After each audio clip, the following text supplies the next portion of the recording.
All right, I think we'll get started, everybody. Welcome, everyone. So great to see all of you here. I'm Daniel Ziblatt. I'm the director for the Center for European Studies, and I'm really thrilled to welcome you today to an event co-hosted by the Center for European Studies as well as the Applied History Project at the Harvard Kennedy School that Graham Allison directs. And we're here to discuss this magisterial new book, a relatively new book, Zbig, The Life of Zbigniew Brzezinski, America's Great Power Prophet. It's a big book, certainly in all senses of the word, and it gives us a picture not only of the man, but also really of the whole last half of the 20th century. And it's really a testament both to the importance of Brzezinski as well as the book. I think that we get a real sense of this. So just before I introduce the panel, I wanted to say why I initially thought it would be so interesting to invite Ed Luce to come and talk about the book along with, and Graham Allison and I both offered the invitation for Ed to come, in particular for the Center for European Studies. So, first, the world that shaped Brzezinski shaped the Center for European Studies. The Center for European Studies was founded in 1969. And on page 463, I was trying to quote this last night of the book, you say that Brzezinski was once asked who are the great intellectual influences on him, and he listed three Harvard professors, Carl Friedrich, Barrington Moore, and Merle Fansad. And so our center was founded, as I said, in 1969, very much in the shadow of this same intellectual world. And Stanley Hoffman, our founder, I guess came up for tenure at the same time as Brzezinski. Stanley Hoffman got tenure. Brzezinski didn't. So Stanley Hoffman stayed at Harvard, Brzezinski didn't, and that has made all the difference. So a second reason, though, is really, and this really comes out in reading the book, is that the transatlantic world that we study here was really, in many ways, deeply shaped, in more ways than I realized before reading this book by Brzezinski. And in particular, something you said last night when we were having conversation, but it also very much comes through the book. I always think of the end of the Cold War as essentially beginning and ending, but beginning really with the fall of the Berlin Wall. But it's very clear that as you put it last night, that the end of communism began with the rise of solidarity in Poland, and Brzezinski's role in this, in his relationship, and the hours and hours of face-to-face conversations with the Polish Pope in the late 70s, early 80s, even before he became Pope. Really played a critical role in this. So the world that we occupy here is shaped by Brzezinski, and the world that we study was shaped by Brzezinski. So it's really great to have you here. Let me just say a word about Ed Luce, our guest of honor, as well as our excellent discussant. So Ed Luce is the U.S. national editor and columnist at Financial Times. He was the Financial Times Washington bureau chief. In addition to this book, he's the author of three other important books: The Retreat of Western Liberalism, from 2017, Time to Start Thinking, America in the Age of Dissent, and In Spite of the Gods, The Strange Rise of Modern India. And he appears often, as you may have seen him on MSNBC Morning Joe. It's always nice to hear your voice in the morning on that. So wonderful to have you here. So again, so the way we're going to proceed is Ed's going to speak for about 25 minutes, and then we'll have comments from each of our discussants. Let me first introduce Susan Glasser. We're very thrilled that Susan could join us. She's a staff writer for The New Yorker, where she's an author of the weekly Letter from Trump's Washington, which I read regularly, co-host of the Popular Political Scene podcast, and she's worked as foreign correspondent and top editor at the Washington Post. Before that, she spent 10 years at the Post and spent 4 years as the co-bureau chief in Moscow, and is also the author of 3 books, including most recently The Divider, Trump in the White House, and The Man Who Ran Washington, The Life and Times of James Baker, and I guess you're at work on another book, as far as I understand. So, and she's currently at the IOP here at Harvard, so it's great to have her just come across the yard to join us. So really, thank you so much. And then finally, Graham Allison is the Douglas Dillon Professor of Government at Harvard, where he has taught for 5 decades. He was the founding dean of Harvard's John F. Kennedy School of Government, and also was director of the Belfer Center there as well. He served as Assistant Secretary of Defense in the first Clinton administration, as the author of many books, including the classic Essence of a Decision, and then also Destined for War, Can America and China Escape Thucydides' Trap? So again, we're going to have Ed speak for 25 minutes, then about 10 minutes from each of our discussants, and then we'll open it up for discussion. So again, welcome. Thank you.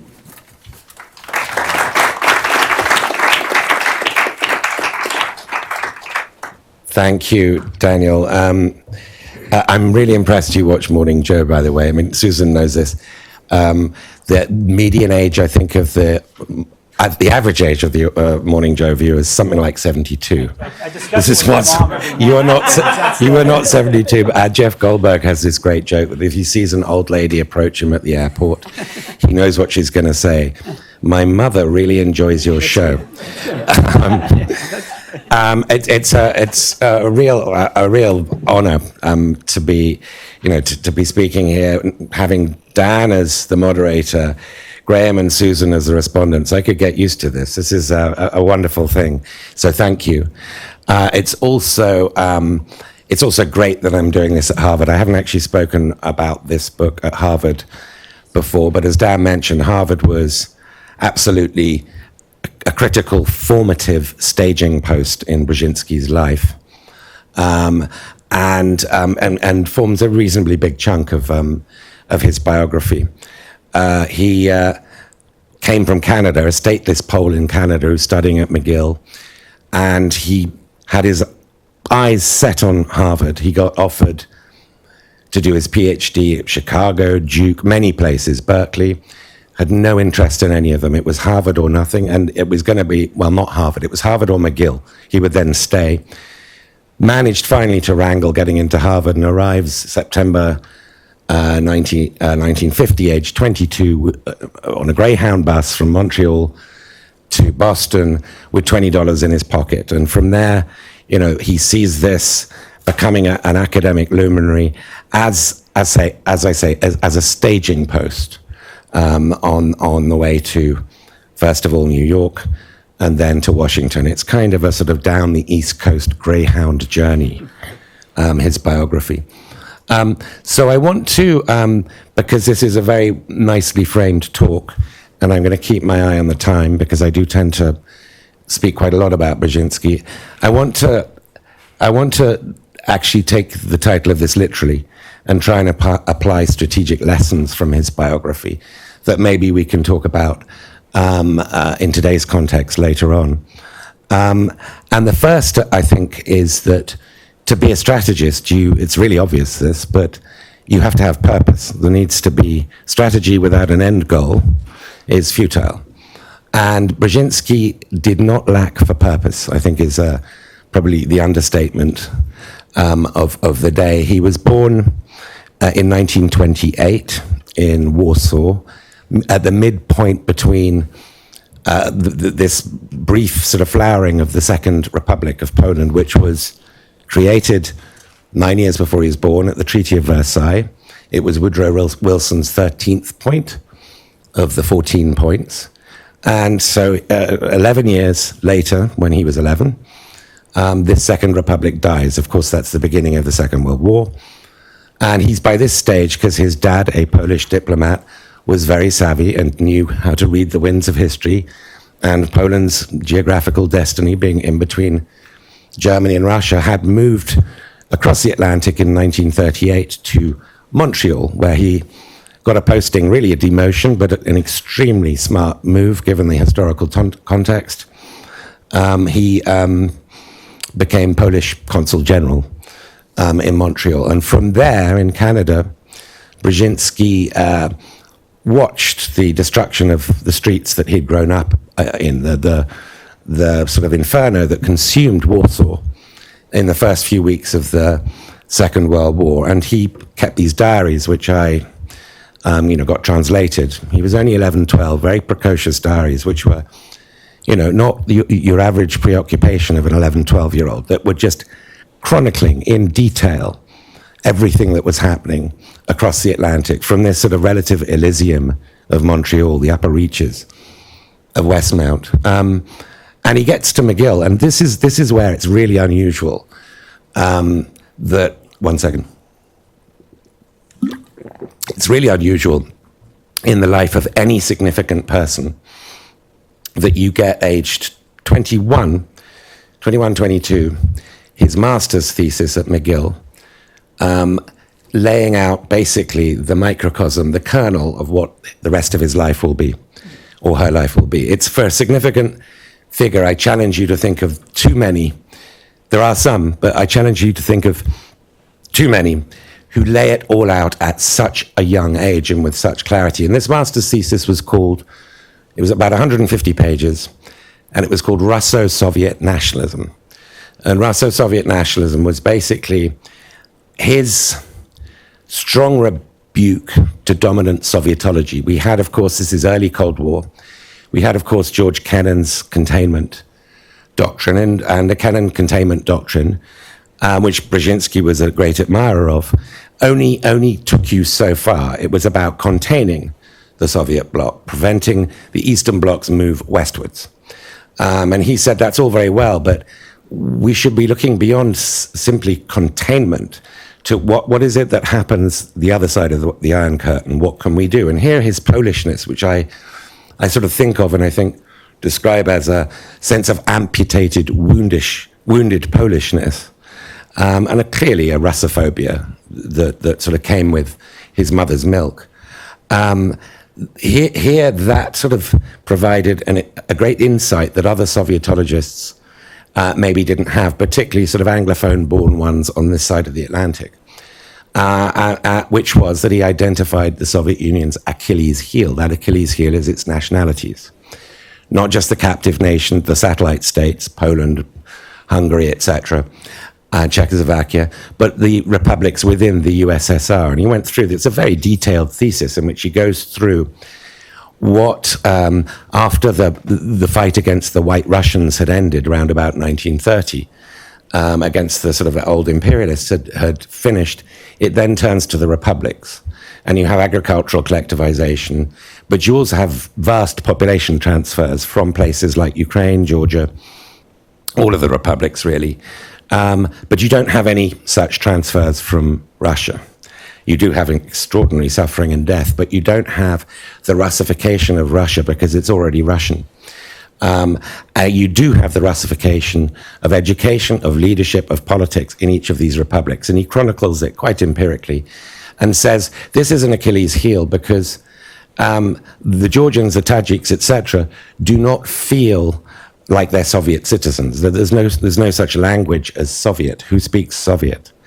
They don't feel that they're part of an equal sort of fraternity of independent but cooperative national republics. They feel like they're under a Russian yoke, dressed in Marxist clothing. And this Achilles heel is our key to the peaceful unraveling of the Soviet empire, of the Russo-Soviet empire. And so, I mean, this is a pretty arrogant thesis to be laying out that's saying everybody's wrong, because predominant Sovietology, did accept the existence of Homo Sovieticus, that there was a new man being created and a new identity, and this was pretty much settled, and also tended to treat the USSR as a monolith. Now, I'm slightly caricaturing here because there were different strands within Sovietology, but Brzezinski was nobody in this field and nowhere in this field. But it was a strong enough and impressive enough master's thesis that it got him to Harvard. He quickly rose as a luminary in 1950s Harvard, establishing really the whole concept of comparative communism, that since the Soviet Union is not a monolith, we have to look at differences within the Eastern Bloc, and we have to tease those out and explore them. Having failed, as Dan mentioned, to get tenure at Harvard in 1960, he then moves to Columbia, where they roll out a red carpet for him. He's a big name in Sovietology, and he sets up the school of a school of comparative communism. It's a research center into communism, but it's basically the school of comparative communism, and this becomes a hub. And from there, of course, this is New York. Harvard had been the springboard, the only possible springboard in his mind that could give him the sort of solid and stellar academic spring he needed, Harvard. But Columbia was closer to Washington. And, Columbia was in a way half Washington because it had the Council on Foreign Relations, it had Foreign Affairs, and he quickly sort of established a strategic approach to the Cold War that would, he believed, ought to replace containment. containment, in his view, had basically failed. It had failed to stop the Soviets invading Hungary in 1956, and it had failed to stop the Soviets from sponsoring insurgencies around the world, including increasingly at that point in Southeast Asia. And so he developed this strategy, which he called peaceful bridge building with Eastern Europe, in which there's a paradox here. In order to relax Moscow enough to permit these ties between the West and Prague and Warsaw and Bucharest, etc., Moscow needed to feel that this wasn't a kinetic challenge. It wasn't even an ideological challenge. This was simply a form of détente before the word came into fashion. But this process of peaceful engagement, commercial, in terms of loans, people, sports, culture, student exchanges, etc., would help stimulate the seeds of the Soviet Union's unraveling, which is creating increasing national sentiment. And in order to relax Moscow, the United States had to recognize post-war boundaries. It would also relax Poland, which feared that West Germany wanted this slice of East Germany that had been incorporated into Poland, that West Germany wanted it back, and West Germany did want it back. That was West Germany's position. Ditto for Germans who had been from the Sudetenland. They wanted it back. This wasn't the official position of the West German government, but this was really a live part of West German politics. With the Second World War being so recent, having that Damoclean sword hanging over the satellite states meant they would never relax. So he managed to get himself, to cut a long story short, into LBJ's Policy and Planning Council at the State Department in 1966. And LBJ was utterly consumed by Vietnam. And his staff were getting more and more sort of desperate that he needed other initiatives. Vietnam was getting worse and worse. And the Cold War was all in Southeast Asia. We'd just forgotten the principal theater. And so Brzezinski, through trickery, basically, got a speech he wrote on peaceful bridge building, calling for the recognition of post-war borders. He got Johnson to deliver the speech, and the trick was to say, Bobby Kennedy is going to give a similar speech next week. And it was basically made up. But they had no way of disproving. And he said, but if you give this speech, he won't. So it was unfalsifiable. So he wasn't your average sort of foggy-bottom foreign service officer, I think, to put it mildly. And when Johnson gave the speech, this contributed pretty much instantly to the collapse of Ludwig Erhard's government in West Germany, because it was an absolute pillar of post-war German foreign policy that it regained lands that the Soviets had annexed. So that was the sort of first demonstration of peace building. Fast forward, because we're still on the first of three lessons, and I'm conscious of the time. This is purpose, having a purpose being the lesson, to his becoming Jimmy Carter's national security advisor. Now, this was a period of real ferment. The Helsinki Final Act, which did finally recognize post-war borders, negotiated by Kissinger under the Ford administration. Helsinki Final Act had this third basket, which Kissinger hated and told the Soviets not to sort of bother with it with small print, namely the human rights basket. Carter comes in with as big as this very improbable, Georgian peanut farmer, Sunday school preacher, non-Washington to his core, and this Machiavellian sort of Polish-American advisor, a really unlikely but amazingly close relationship. And he's the first president, Carter, really for many presidencies, not to have the albatross of Vietnam around his neck. That having been ended ignominiously, I guess, in 1975. And so the US was in a position, as Brzezinski kept arguing, to take the ideological offensive back to the Soviets for the first time. And détente is, in his view, pretty much on a life support system by this point. And their weapon was human rights, an idea whose time has come, they kept saying. Helsinki was there. There were Helsinki watch groups. There was Samizdat. There were civic sort of groups sprouting up. There was the Refuseniks, there was Andrei Sakharov. Amnesty International won the Nobel Peace Prize in 1977. This was the right timing. And Carter's first state visit was, no prizes for guessing, to Poland, followed by Iran. It was a slightly odd itinerary. But no American president ever went to a satellite before going to Moscow. They'd stop off at one on the way back, but they went to Moscow. Carter didn't bother going to Moscow. He just went to Warsaw. And it's hard to sort of overstate what kind of morale impact this had. Nothing like the morale impact of having a Polish pope, the first non-Italian in 453 years. But still, nevertheless, a big one. The Polish pope is, Pope John Paul II becomes pope the following year. And I'm going to leap ahead because this isn't a comprehensive history to 1989, as Dan mentioned. The Solidarity movement started in Carter's last year. It started in August, so before he lost to Reagan, August of 1980. And it spread like wildfire.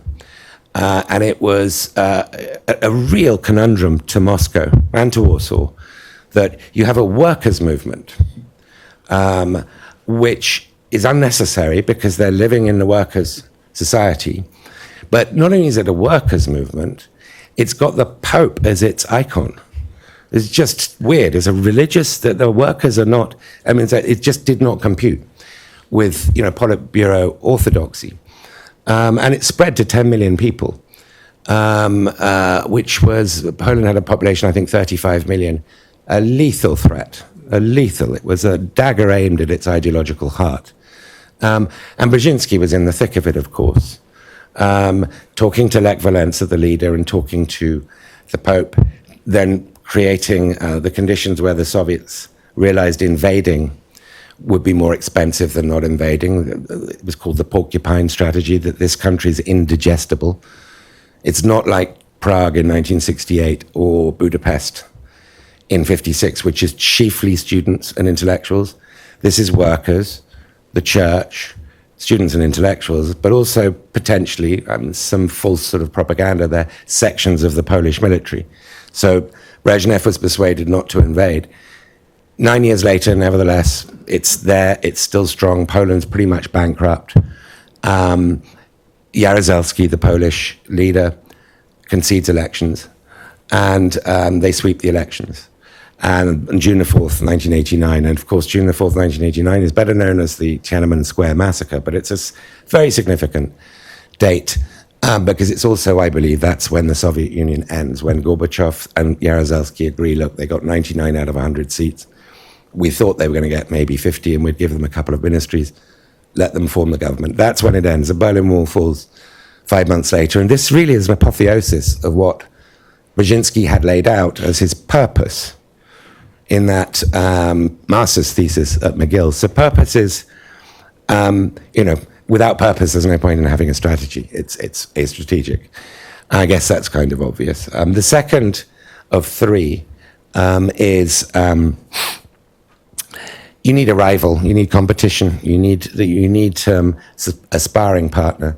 Now, a few days after Brzezinski stepped off that Greyhound bus, he went to William Yandell Elliott's class, and really you had a choice if you're an ambitious political scientist, government student, between William Yandell Elliott and between Carl Friedrich.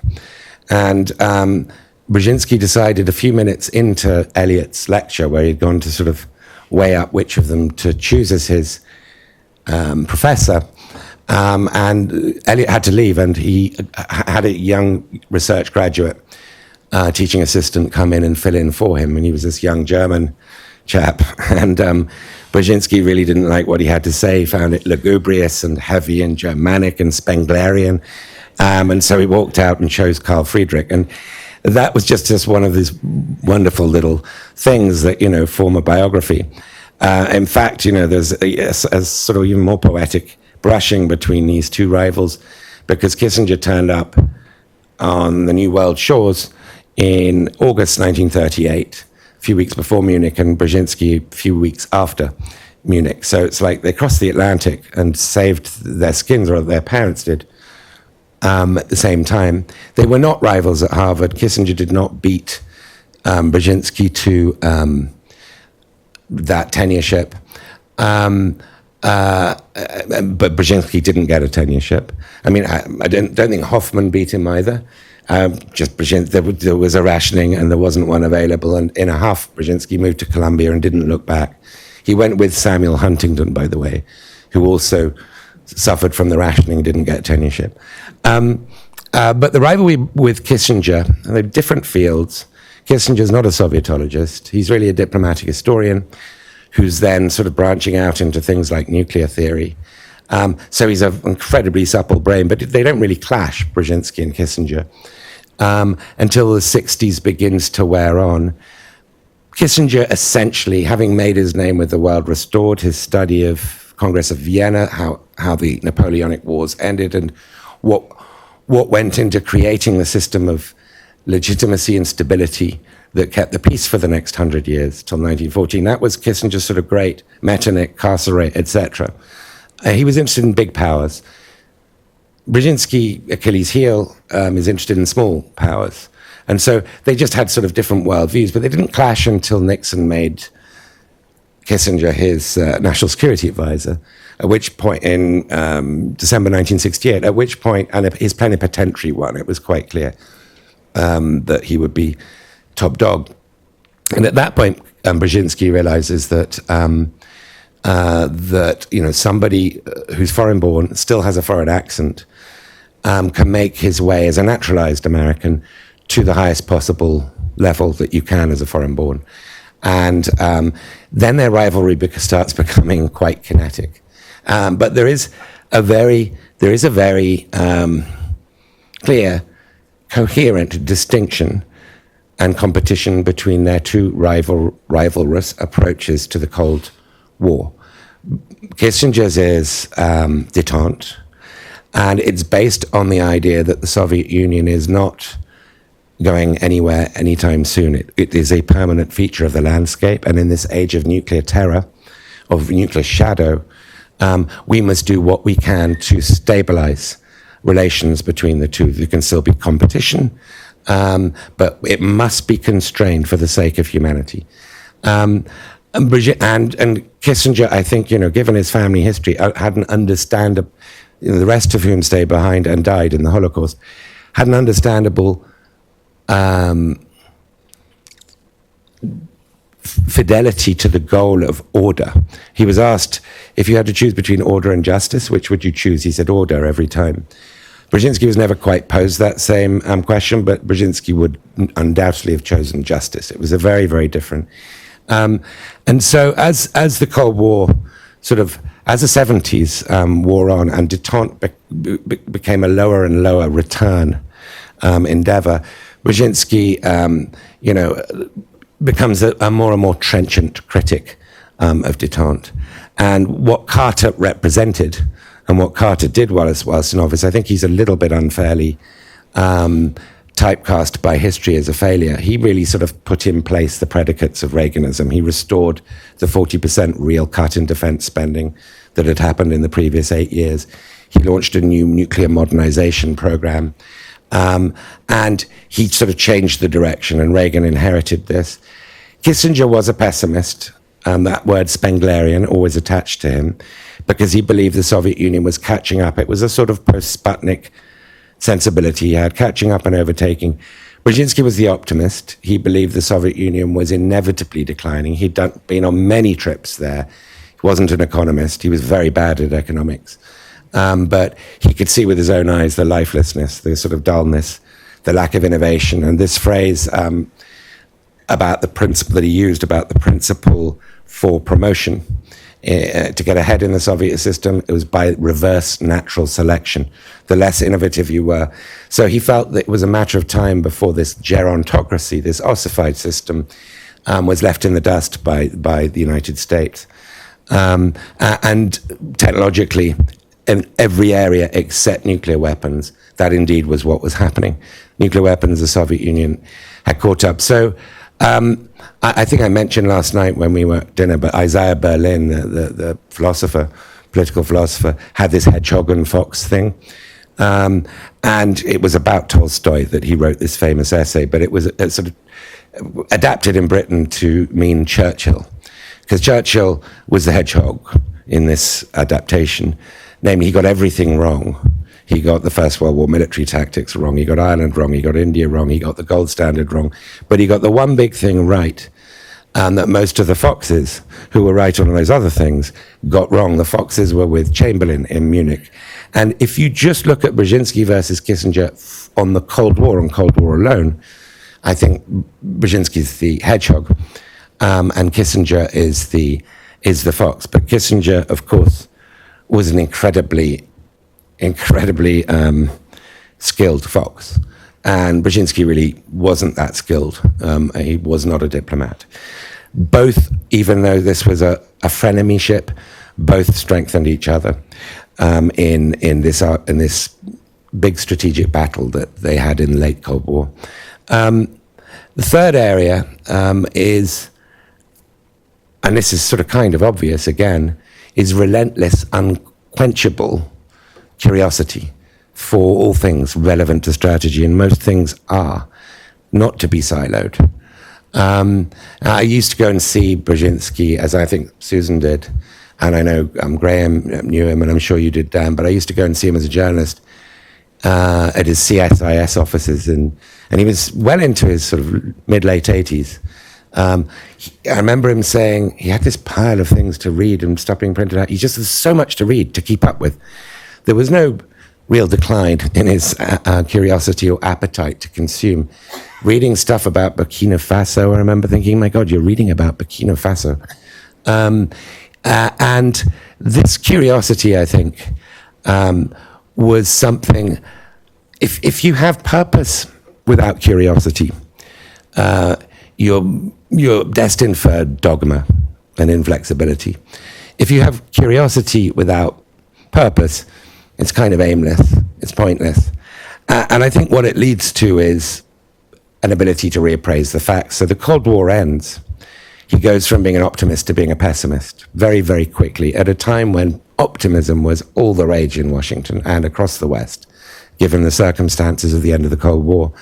And he writes this book, Out of Control, which sold, I don't know, a tenth of Fukuyama's End of History, unfairly caricatured. It's a much better book than its caricature.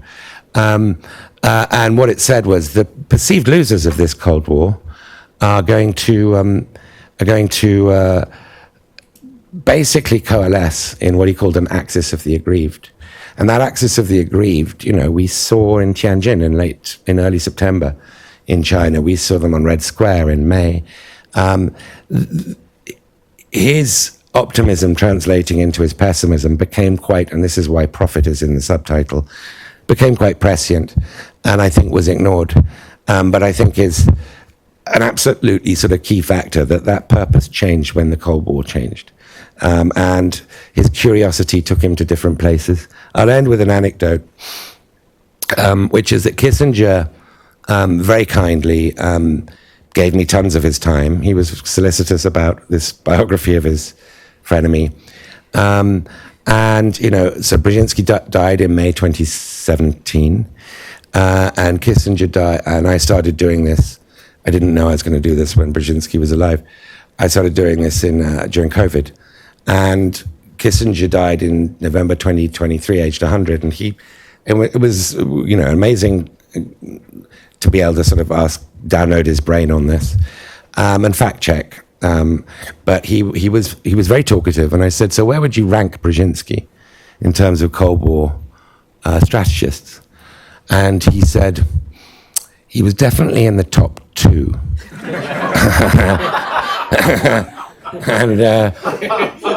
And I'm still pondering who possibly could be number 1.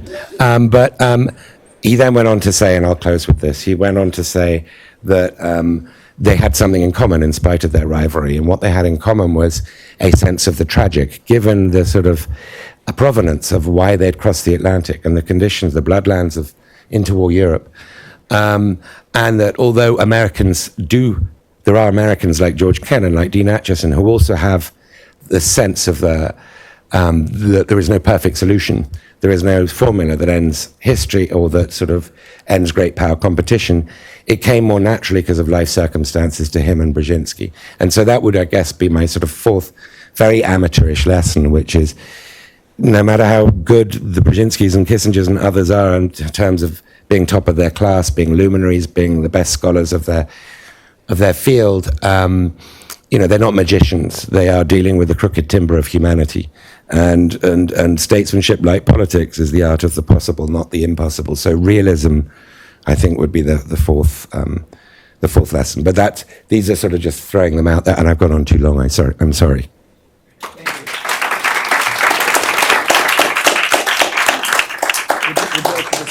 Here. Is that okay? Sure. Yeah, okay. I'll have to give the floor to Susan Glasser. Well, I thought that was fantastic. I should, offer my biases first. I am not only a friend and fan of Ed's, I'm a blurber of the book. I'm a book party giver of the book.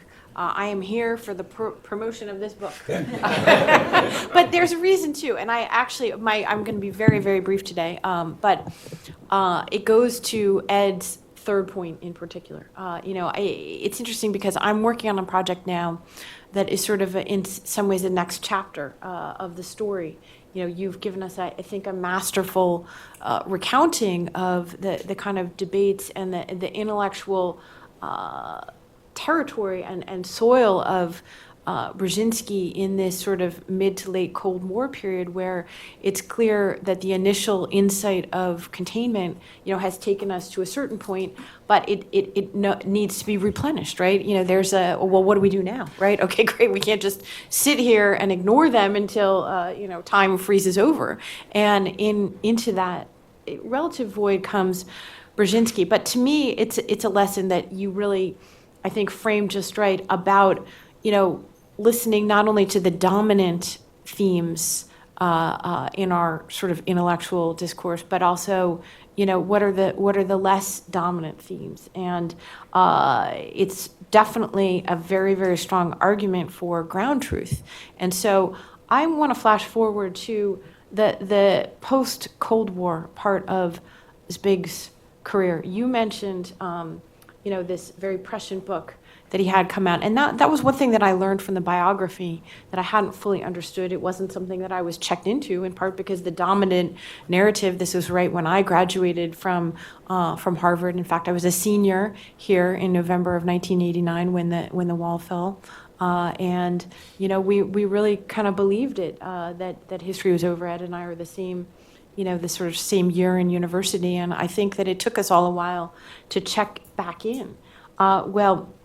Ed, you and I have talked about this before, but I just literally this week came across something that I think speaks to Brzezinski's prescience about what could happen in Russia and the former Soviet Union in the 1990s, and the extent to which he wasn't really listened to. So literally this week, after the book that you referred to, he wrote a book in 2007, which is called The Grand Chessport.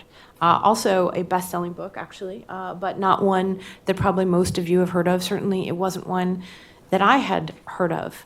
And this book has probably Brzezinski's most famous quote of his later years in it. And you will all recognize this quote, because the quote that comes from this book is, "It cannot be stressed enough that without Ukraine, Russia ceases to be an empire. But with Ukraine suborned and then subordinated, Russia automatically becomes an empire." And that quote has gotten a lot of traffic in the last few years, 20 years more or less after he wrote it. Well, there was one person who did read this book when it came out, which I just learned this week, and that was the then Secretary of State, Madeleine Albright. As part of a book that I'm researching that will deal with sort of the American presidents and Vladimir Putin, sort of thinking about, what are the sources of this conflict that we very sort of unwillingly, I think, find ourselves in. I came across in some diaries that I have access to an argument between Madeleine Albright, who was actually a personal friend and admirer of Brzezinski's, and her top Russia advisors, who included Strobe Talbot, who was President Clinton's very close friend from their time together as Rhodes Scholars, a true Russia hand himself. He had been the translator of Nikita Khrushchev's memoirs that had been smuggled out of the Soviet Union even in the 1960s as a just university postgraduate. So an expert himself, but very much mirroring that dynamic that you described between Kissinger and Brzezinski. So Talbot is fundamentally a great power person. He is engaged with Russia at all costs, sort of the détente, mirrored through 20 years. And that's our strategy at the time with post-Soviet Russia, even with kind of all the debacles of, the Yeltsin era and the drinking and the oligarchy and the corruption and all the things you're familiar with. Our strategy had remained engagement. Well, this book comes out from Brzezinski, and Madeleine Albright says to her top advisors secretly, this never comes out, Zbig is telling us something, and we need to listen. There's a soft voice whispering in my ear. This is the Secretary of State saying, we're being played for sucker. By Russia, she means, that it's a wash, it's a scrub.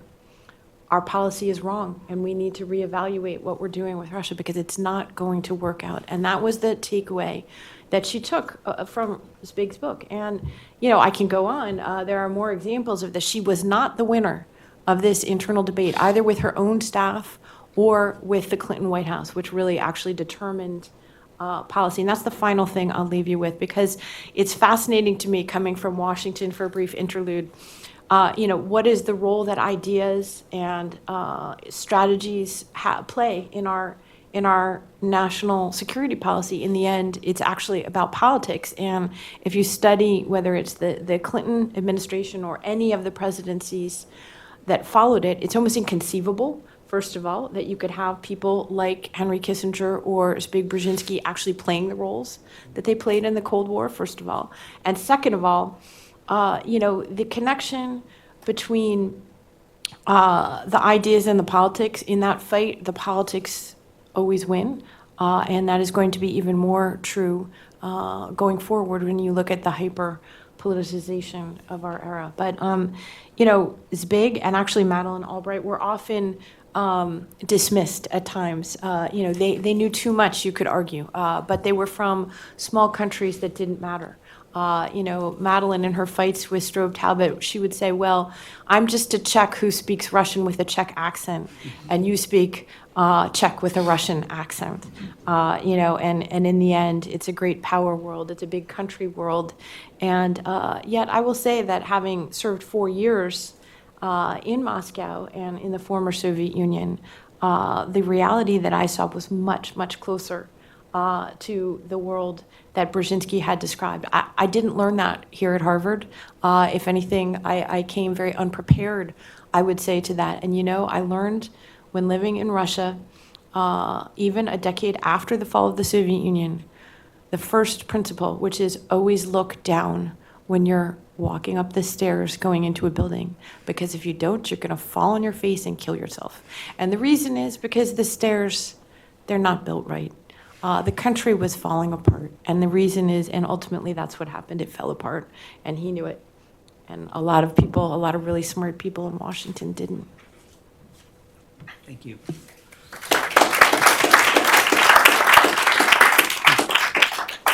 Graham.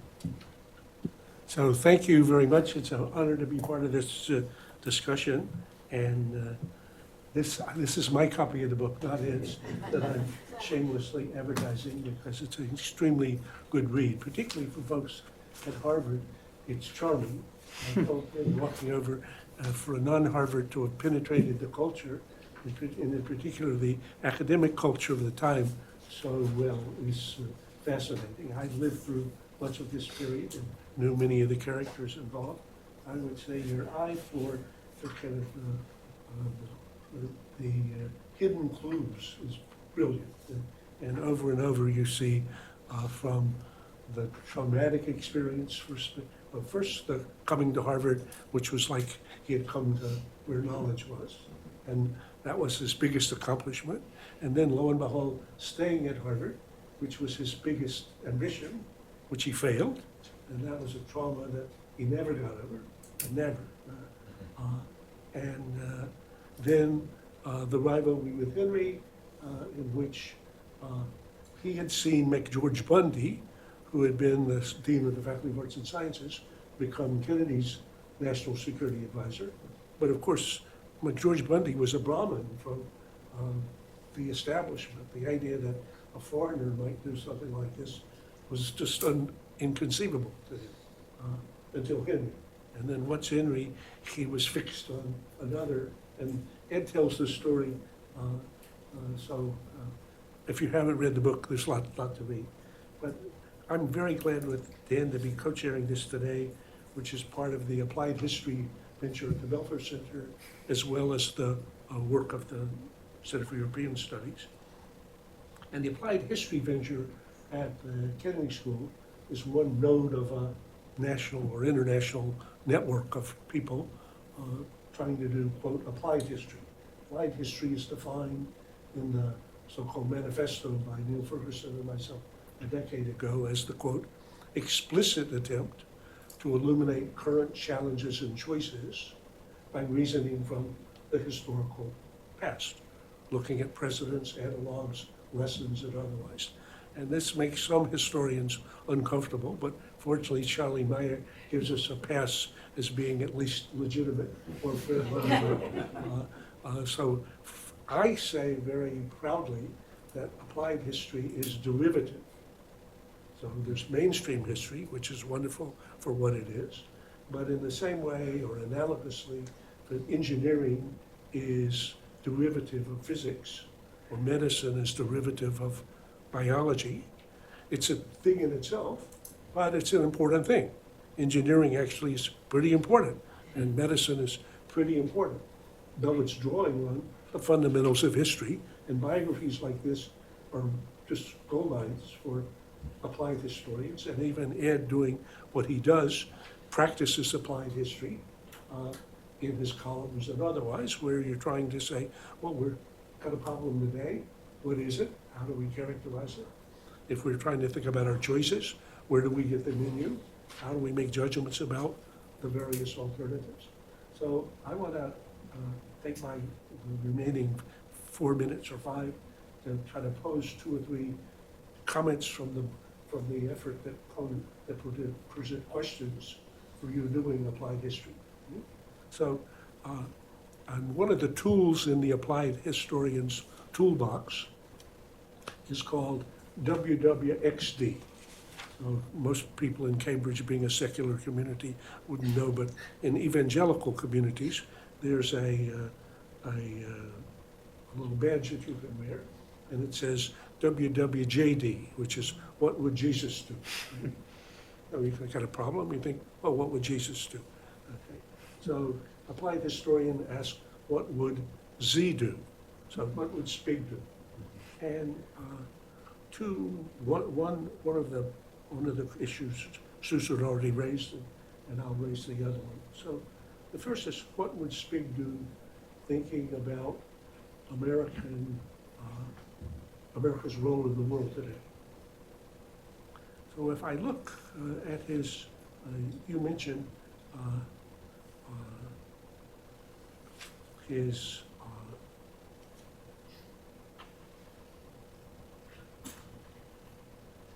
1993 Out of Control. He says, you characterize the book. I think his fear, Spig's fear, was the hubris, the triumphalism that naturally swept Washington and the West away after we won the Cold War, that it would lead us to cease to be strategic. So, would he still agree with that? And how do you think about that?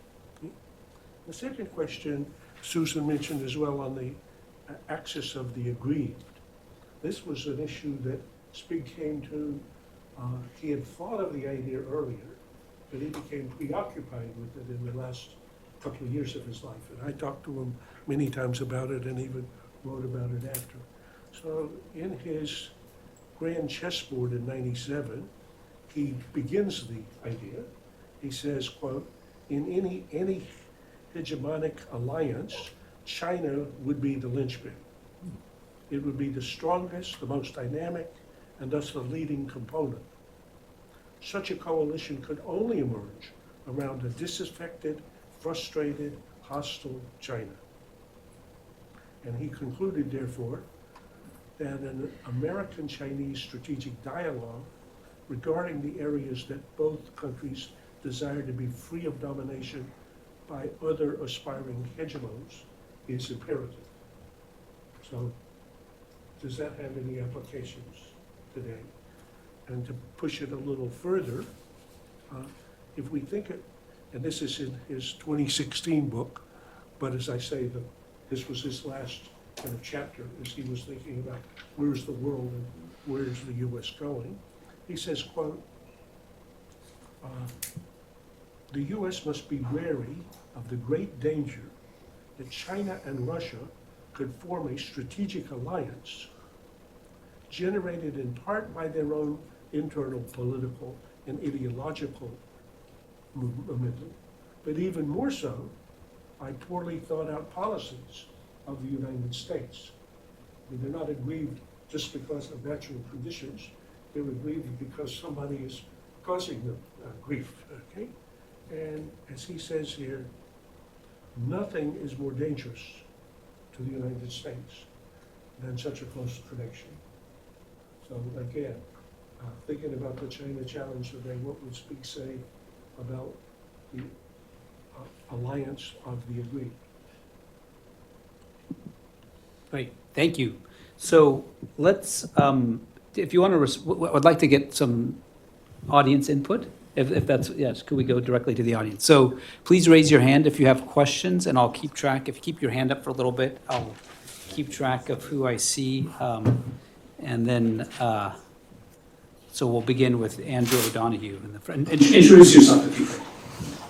Ed, thank you very much for a really engaging talk. My name is Andrew O'Donoghue. I'm a political scientist here. You might be amused to know the characters live on here at Harvard, so my fellowship is actually the Carl Friedrich Fellowship after Spig's advisor. I think one big contribution of your book is to uncover, as Susan and Graham were saying, that Spig was right about many big things that seem obvious now, but were prophetic at the time. So I wanted to ask you instead, what were Spig's blind spots and why? Obviously, he got Iran very wrong, but I think more fundamentally, compared to Kissinger, it seems like he didn't really know how to use power and fame in the way that Kissinger did.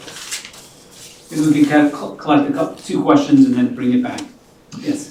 So, my name's Fred Logeval, and I'm at the Kennedy School with Graham, also in the history department. Compliments on the biography. I'm a biographer myself, in my case, JFK.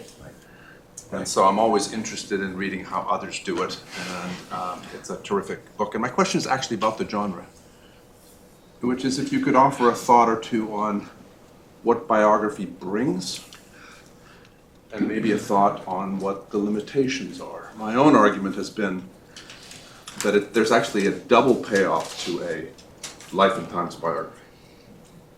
That by contextualizing, you actually understand the life better, but also through that life, you can understand the times better and the country better. And it seems to me that my sense of reading your book is that it accomplishes that you use Brzezinski as a way to illuminate this. But just an observation or two on limitations of the genre and maybe what it brings. One last question. It's actually not a question, but a quick quote from Henry Kissinger. Could you introduce yourself? I'm Eugene Kogan. I'm a former Belfer alum and now in consulting. So Kissinger said, I told Spig that being foreign born doesn't automatically qualify you to be Secretary of State. So I thought I'd leave you with that. Thank you. So I start with today, I guess, US-China.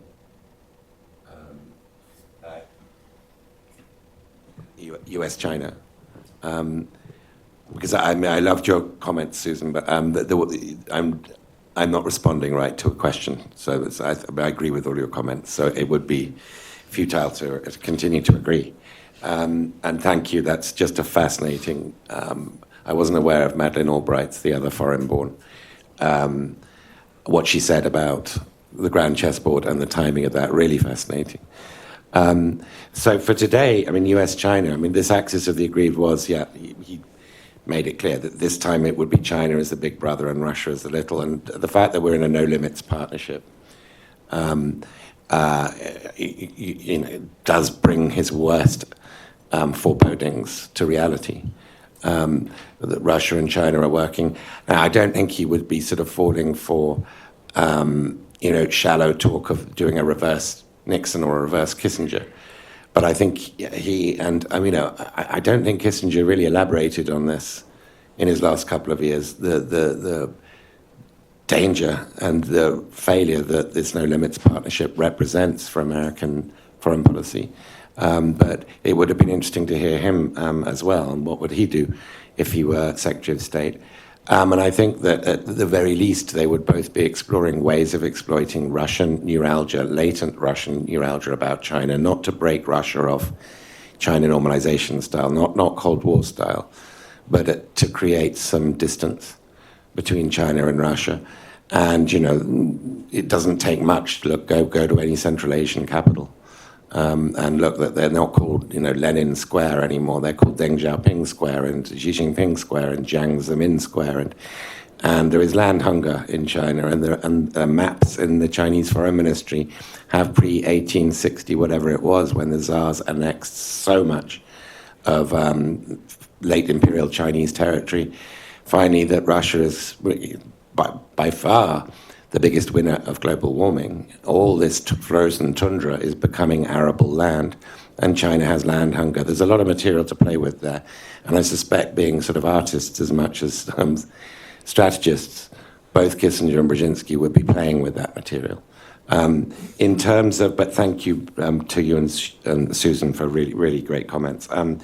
In terms of what were his blind spots, he was a hedgehog on one big thing. It did happen to be the biggest thing of the time, the Cold War. But he was not a fox on Iran, to put it mildly. And we were actually discussing this last night, that his ignorance about Iran rivaled his knowledge about Russia. He really was sort of flying blind there. And he took gave some pretty bad advice to Jimmy Carter. I did have, because Carter was fading, it was a couple of years before he died, but he gave long, detailed written answers to my questions, so I couldn't, unfortunately, get a face-to-face interview with him. But he said, very interestingly, my biggest accomplishment, my proudest accomplishment as president was normalization with China. And the area in which, I got the worst, and that was Brzezinski's project. He defeated Cyrus Vance, his Secretary of State, but was very much opposed. The worst, the area where Zbig did not advise me well, I'll get the exact words because it's really interesting, he's quite pointed on this, was Iran. And of course that, did help lead to his defeat to Reagan as well. And I mentioned one example, I won't go into the rest of them, but one example last night, which was, of course, admitting the Shah for medical treatment without, as a precondition of his asylum, getting him to renounce the peacock throne. That really ought to have been basic, sort of 101. And because Brzezinski wasn't sort of steeped in the 1953, modern Iranian history, the 1953 Anglo-American coup that had put that same Shah on the throne, he missed that, the importance of that, and that was the trigger that led to the storming of the embassy. So, for sure, Iran would be Exhibit A. I mean, there are others where he wasn't, but nothing like Iran. And in terms of biography, I mean, first and foremost, and I think it's a brilliant question, and Susan, of course, is her and Peter's biography of James Baker was one of my inspirers to do this. and they both really encouraged me. And so I'd be interested in Susan's views on this as well. But I think, and yours. But I agree with what you outlined as your views. First and foremost, though, this is a story, and it's such a pleasure. I've written other books, but it's such a pleasure to write a non-fiction story book that begins with a beginning, a middle, and an end, and has a narrative arc. It's novelistic, and I like that because you're developing characters, and there is a plot, and there's just a writing pleasure to the biography. But in terms of explaining history, I think often we are, and the sort of school, the way history is taught is too desiccated, and it's just too detached from the way that actors perceive themselves in the historical moment. What are their wellsprings? What are the accidents and contingencies and character flaws? And that actually go to making up what's happened. And I think often we're quite serene and sort of seeing the past as sort of inevitable because it's what happened. But, you study history, you realize accident is the dominant theme, as there are underlying structural forces, don't get me wrong, but and history is not just a series of biographies of great people, but it's a brilliant vehicle for looking, and I think reviving people's interest in history. Susan, do you want to add anything to that, given your work, your biography? No, I mean, I just to the point about the life and times, aspect of it. I mean, I think for me, that was the thing about reading's big and considering it in its whole arc. His would be a great story just about, the making real the out-migration from Europe that happened as a consequence of World War II and what that meant for the United States, for Canada, for this Cold War conflict that then developed. But it's just, like Graham said, I mean, you could just read it as a great story about, Harvard at mid-century, right? I mean, and, the rivalries and whatever, I took that Stanley Hoffman class, it could have been a Brzezinski class that I took. The other reason I think it's important is because we live in this moment of over-prioritizing, perceived, ideology in the role that it plays in our politics, and underemphasizing both, the human factor and accident. And I see this every day in Washington, as does Ed. And so, for example, when people ask us, when we talk about the Jim Baker biography, and I think this would apply to Zbig, right? What do they want to know? What would Zbig do, about Russia and Ukraine? Can a Jim Baker save us, right? That is literally the number one question that we get anywhere we go. And my real conclusion is that it's a book about a person, but it's about a time too. He was a creature of a time and place that enabled and incentivized the kind of bipartisan deal making and then ultimately deal making with the Soviets that were the landmark achievements of his career. And in the end, he's a guy who voted twice for Donald Trump, right? He didn't exist outside, and those accomplishments didn't exist outside that Jim Baker, moment. you mean, not exactly, Brzezinski. Jim Baker, but definitely not. Yeah. He died, as Ed said, at the very beginning of Trump's first term. But I think that would apply to a lot of the questions that you've gotten from the book too, right? Paul Tucker, go, yes, Small Graham, comment. yes, please. I think that Ed conveys in the book, I think, the fact that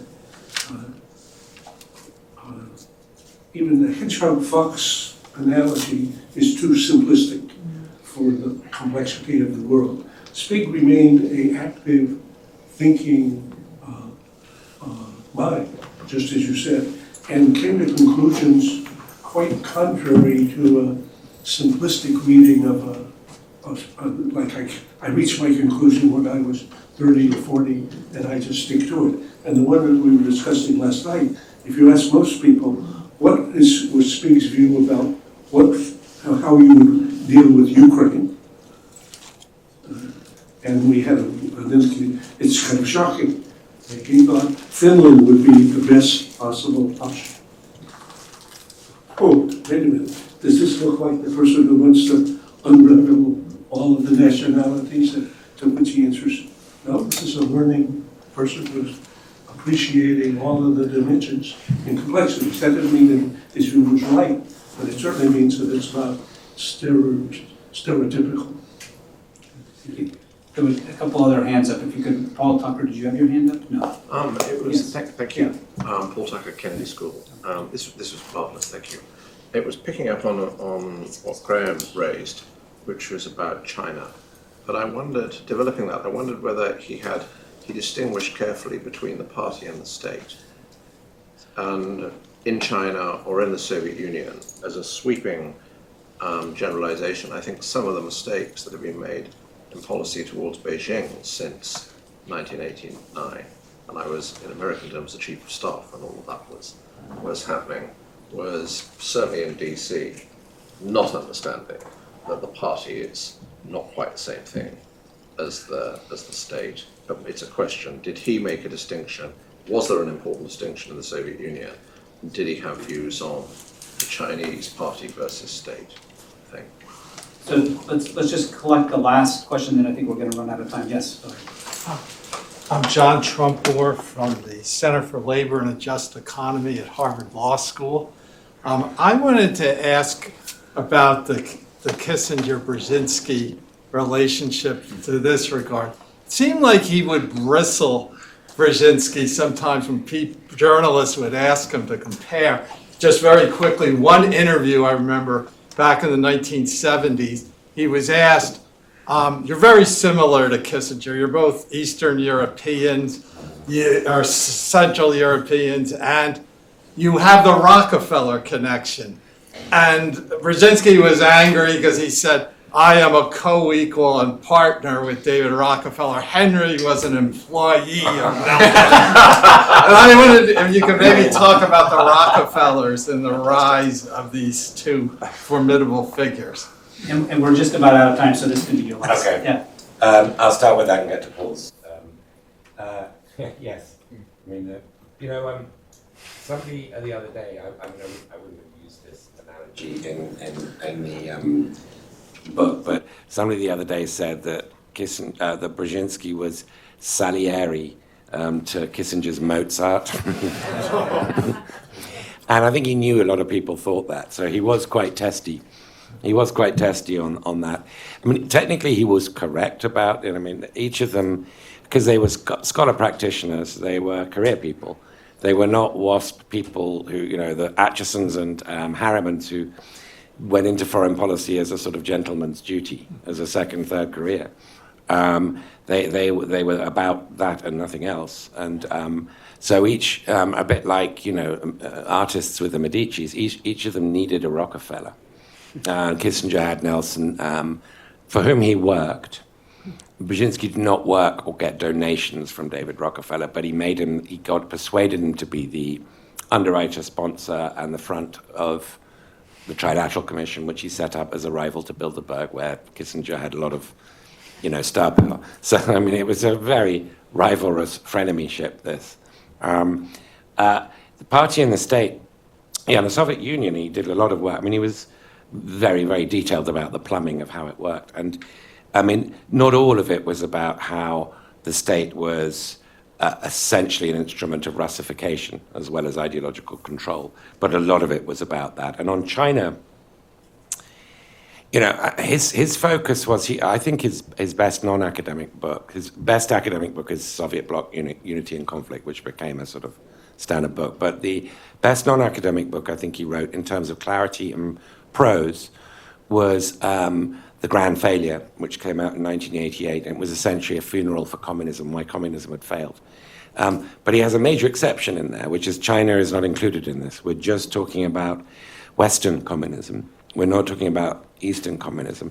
And China will persist because it embarked on perestroika first, not glasnost. They got this back to front, the Russians, in his view, thankfully. But the Chinese are really natural state capitalists, and this machine will work, A, and then B, the other point was, so this isn't really a party-state distinction, it's about the effectiveness of the Chinese state and the flexibility of the party, is that it didn't have such a big Achilles heel, China.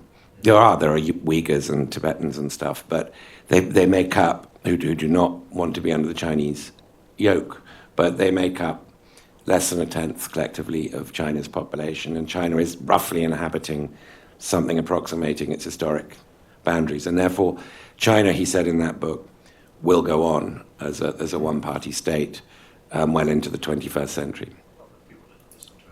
No, they didn't there either. No. Great. Well, thank you, Ed, very much for this outstanding presentation.